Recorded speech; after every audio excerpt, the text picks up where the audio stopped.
আসসালামু আলাইকুম। আরও একটি ইতিহাসের সামনে দাঁড়িয়ে আল্লামা ডক্টর মিজানুর রহমান আজহারী। আগামীকাল ৩রা জানুয়ারি শুক্রবার যশোরে অনুষ্ঠিত হতে যাচ্ছে আকিস ফাউন্ডেশনের উদ্যোগে বাংলাদেশের সর্ববৃহৎ তাফসিরুল কোরআন মাহফিল, যেখানে শেষ দিন অর্থাৎ ৩রা জানুয়ারি উপস্থিত থাকবেন শায়েখ আহমেদুল্লাহ হাফেজাহুল্লাহ এবং তাফসির পেশ করবেন আল্লামা ডক্টর মিজানুর রহমান আল আজহারী। বাংলাদেশের অন্যান্য তাফসিরুল কোরআন মাহফিলের থেকে এই মাহফিল সম্পূর্ণ আলাদা এবং ভিন্ন রকম, কারণ এখানে যে আয়োজন করা হয়েছে এই আয়োজন যে কোনো তাফসিরুল কোরআন মাহফিলে অতীতে হয়তো আপনি কোনোদিন দেখেননি, আমাদেরও হয়তো এরকমটা দেখার সুযোগ হয়নি। ইনশাআল্লাহ আমরা আগামীকালকে দেখব।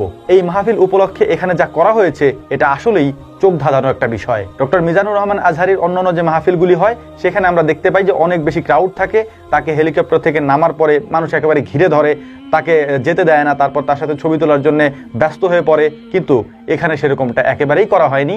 এখানে আমরা যে ভিডিওগুলি দেখলাম গত কয়েকদিন ধরে, সেখানে দেখানো হচ্ছে হেলিপ্যাড যেটার উপরে মানে হেলিকপ্টারটা নামবে সেটা হসপিটালের একেবারে ছাদের উপরে।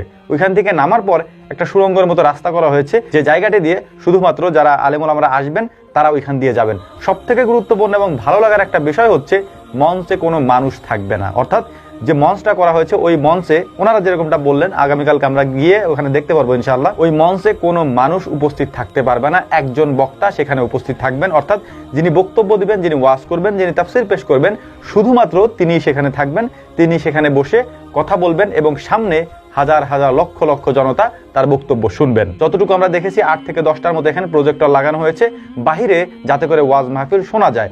এর মাঝখানে একটা ছোট পুকুর আছে, এই পুকুরের মাঝখানেও যাতে মানুষ বসে ওয়াজ শুনতে পারে এজন্য ড্রাম দিয়ে সেখানে বসার একটা ব্যবস্থা করা হয়েছে এবং সেগুলিকে খুব সুন্দর করে সাজিয়ে দেওয়া হয়েছে। বক্তারা মঞ্চ পর্যন্ত আসার জন্য তাদেরকে আলাদা একটা রাস্তা তৈরি করে দেওয়া হয়েছে, যে রাস্তায় অন্য কোনো মানুষ ঢুকতে পারবে না, শুধুমাত্র যারা ওয়াজ করবেন তারাই ওই রাস্তা দিয়ে গাড়ি নিয়ে ওই পর্যন্ত আসতে পারবেন। আপনাদের উদ্দেশ্যে একটা কথা বলি, এই যে এত ক্রাউড, এত ছবি তোলার হিরিক পড়ে যায় তাদেরকে দেখলেই, এটা কেন করেন ভাই? এটা করে কোনো দরকার আছে?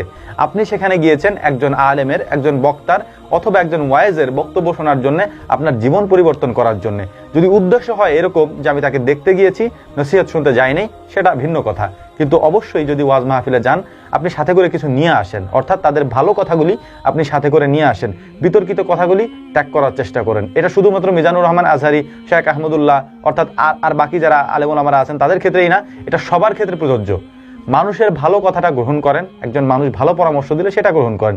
এত ক্রাউডের কোনো দরকার নাই, একজন মানুষকে এরকম হাইপে তোলার কোনো দরকার নেই, তাদের একটা ব্যক্তি জীবন আছে, এই বিষয়গুলি আমাদের মাথায় রাখা উচিত। তো ইনশাআল্লাহ আমার মতে এই আকিস ফাউন্ডেশনের এই মাহফিলটি বাংলাদেশের ইতিহাসে সর্ববৃহৎ তাফসিরুল কোরআন মাহফিল হিসেবেই বিবেচিত হবে আগামীকাল ইনশাআল্লাহ। আমরা হয়তো সেটা আগামীকালকে দেখতে পাবো এবং আমরা যদি সেখানে উপস্থিত থাকি আপনাদেরকেও সেটা দেখানোর চেষ্টা করব ইনশাআল্লাহ। আমাদের জন্য দোয়া করবেন, আল্লাহ তাআলা যেন আমাদেরকে খুব ভালোভাবে সেখানে পৌঁছানোর তৌফিক দান করেন।